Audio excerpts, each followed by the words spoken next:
आपको पिछले 40 सालों से एक ही झूठ सुनाया जा रहा है। अब तो ये तकरीबन एक रस्म बन चुका है। आप घुटने की अकड़न या कूल्हे के दर्द के साथ डॉक्टर के पास जाते हैं, किसी हकीकी हल की उम्मीद में। वो आपकी फाइल पर नज़र डालते हैं, चश्मे के ऊपर से देखते हैं और वही 3 अल्फाज कह देते हैं, बस ज़्यादा चले। वो कहते हैं कि ये लो इम्पैक्ट है। वो कहते हैं कि ये दिल के लिए अच्छा है। लेकिन यहाँ वो खौफनाक सच है जो वो आपको नहीं बताते। आप में से बहुत से लोगों के लिए जो इस वक्त ये वीडियो देख रहे हैं, चलना इलाज नहीं बल्कि मसले को तेज करने वाला अमल है। ये सुनकर अजीब लगता है ना? चलना नुकसानदेह कैसे हो सकता है? हकीकत ये है, चलना जिस्म को बरकरार रखने की सरगर्मी है, बनाने की नहीं। अपने जिस्म को एक घर समझें। चलना ऐसे है जैसे दीवारों पर पेंट करना। दिखने में अच्छा लगता है, मगर कमजोर बुनियाद को ठीक नहीं करता।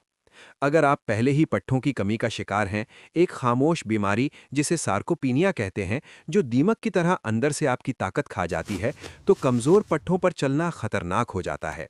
ये ऐसे ही है जैसे पंक्चर टायरों वाली गाड़ी चलाना। आप आगे नहीं बढ़ रहे, बस लोहे के रिम सड़क पर रगड़ रहे हैं। शायद आपने इसके इशारे पहले ही महसूस किए हों। रोजाना वॉक के बावजूद क्या फुटपाथ से उतरते वक्त अचानक लड़खड़ाहट महसूस होती है? क्या बर्तन धोते हुए सिंक के सामने खड़े रहने से भी कमर में जलन और गहरा दर्द होता है? या वो आह की आवाज जो सोफे से उठते वक्त खुद ब खुद निकल जाती है? ये सिर्फ बढ़ापा नहीं है, ये आपके जिस्म की चीख है कि आपके टाइप 2 पट्ठे, वो तेज रफ्तार पट्ठे जो फिसलने पर आपको संभालते हैं, बंद होते जा रहे हैं। और सबसे खौफनाक बात क्या है? चलना उन्हें दोबारा फाल करने में जरा भी मदद नहीं करता। आप रोजाना 10,000 कदम चल सकते हैं, फिर भी गिरने पर खुद को संभालने के लिए बहुत कमजोर हो सकते हैं। लेकिन आज हम इस बिगाड़ को रोकेंगे। हम आम मशवरे को नज़रअंदाज करेंगे और एक सर्जन की मंजूरशुदा चेयर प्रोटोकॉल इस्तेमाल करेंगे। ये उन खास जिंदगी बचाने वाले पट्ठों को निशाना बनाता है जिन्हें चलना नज़रअंदाज कर देता है, खास तौर पर वो जोड़ जो आपकी खुद मुख्तारी को कायम रखते हैं। हम फौरन मरम्मत शुरू करते हैं। हम जिस्म के निचले हिस्से की उस खामोश खराबी को ठीक करेंगे जो आपको फुटपाथ की नज़र ना आने वाली दरारों पर भी लड़खड़ा देती है। इसकी शुरुआत पिंडलियों के दूसरे दिल से होती है। जब ये कमज़ोर हो जाएं, तो टखनों में पानी जमा होने लगता है, टांगें भारी हो जाती हैं और वो खौफनाक बूढ़ों की घसीटती चाल शुरू हो जाती है। वर्जिश 1, बैठकर पिंडली पंप करना। ज्यादातर लोग बस एड़ियां उछालते हैं, ये बेफायदा है। इसके बजाय एड़ियों को ऊपर उठाएं और 2 सेकंड रोकें, यहां तक कि पिंडली में खिंचाव महसूस हो। ये खिंचाव एक मैनुअल पंप की तरह काम करता है, रुके हुए खून को दिल की तरफ वापस भेजता है और आपकी चाल में दोबारा लचक पैदा करता है। लेकिन अगर आपके झटके जज्ब करने वाले पट्ठे खराब हों, तो ये लचक खतरनाक हो सकती है।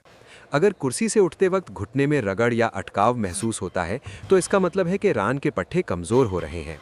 वर्जिश 2, लॉकआउट एक्सटेंशन। टांग को बिल्कुल सीधा करें, फिर यही राज है, पांव की उंगलियां अपनी नाक की तरफ खींचें। घुटने के ऊपर सख्ती महसूस हो रही है? आप जोड़ के गिर्द एक महफूज फ्रेम बना रहे हैं, बिना सड़क के सख्त दबाव के।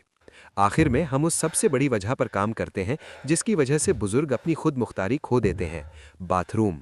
खास तौर पर टब में कदम रखने के लिए टांग ना उठा पाना। वर्जिश 3, हाई नी मार्च। बैठकर सीधे बैठें, पीछे न झुकें, घुटने को सीने की तरफ उठाएं, यहां तक कि कूल्हे में खिंचाव महसूस हो।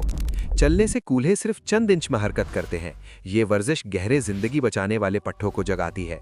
ये यकीनी बनाती है कि फुटपाथ या टब की तरफ कदम रखते वक्त आपका पांव वाकई रुकावट से ऊपर जाए और उस गिरने से बचाए जो सब कुछ खत्म कर सकता है। मॉड्यूल 3, एंटी कुबड़ा हरकत। लेकिन एक खतरनाक जाल है जिसमें सबसे मुतहर्रिक बुजुर्ग भी फंस जाते हैं। क्या कभी दुकान के शीशे में खुद को देखकर चौंक गए कि कंधे आगे झुके हुए हैं और सर बाहर को निकला हुआ है? ये काइफोटिक ड्रिफ्ट है। ये सिर्फ जाहिरी मसला नहीं, ये तवाज़न का कातिल है। जब आप आगे झुकते हैं तो जिस्म का वजन उंगलियों पर आ जाता है, जरा सी ठोकर और आप मुंह के बल गिर सकते हैं। और सितम ज़र्फी ये है कि चलना अक्सर इसे मजीद बदतर बना देता है, क्योंकि आप नीचे देखते रहते हैं, जो आपको मजीद आगे झुका देता है। हल, एंटी स्लंप सीटेड रो।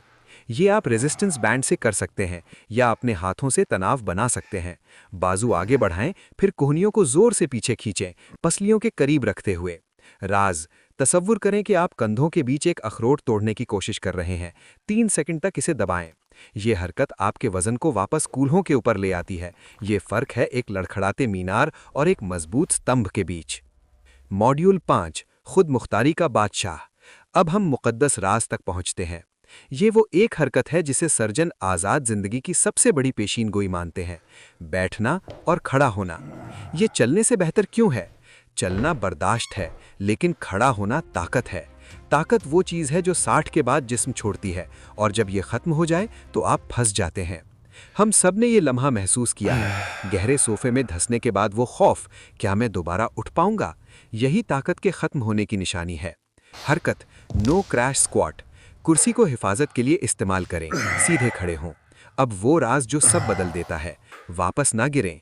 आहिस्ता से बैठें जैसे कुर्सी शीशे की बनी हो, हल्का सा छुएं, फिर दोबारा ऊपर उठें। ये कंट्रोल्ड हरकत जिस्म के सबसे बड़े पट्टों, कूल्हों और रानों को मुतहर्रिक करती है। ये मायोकाइंस खारिज करती है, ताकतवर एंटी एजिंग केमिकल्स जो दिमाग और दिल के लिए जवानी का चश्मा है। चलना फिटनेस के दरवाजे पर दस्तक देता है, बैठना और खड़ा होना दरवाज़ा तोड़ देता है।